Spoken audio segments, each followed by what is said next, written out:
ข้ามมาเรื่องโอ้บ้านเลยเนาะที่ขาดทุนทรัพย์ที่บ่มีเพิ่นก็ได้เลือกเพิ่นไม่ได้โอ้บ้านนั้นมีแล้วบ้านนั้นพอแล้วเพิ่นมีทุนทรัพย์หลายจังหวัดรวมเรื่องของห้องนี่ก็ขาดหลายอย่างนะครับขาดหลายอย่างอยู่จังกำแพงจังสีกาขอมาใช้บ้านเรียนละร้อยเรียนละ50เรียนละ1,000แต่ผู้คนมีศรัทธาผู้คนมีเงินหลายเนาะขอเนี่ยละ1,000เดียวเรียนเนี่ยสมุดนี้มันเหมือนกับว่าหินทรายก็ปวดทรายเป็น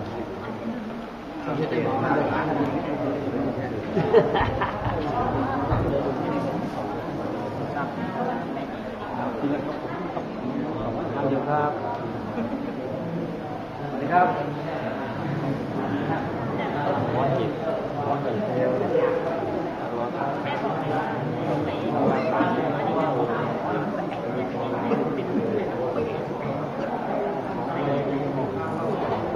หินก็อยู่ใกล้ๆกับโบราณ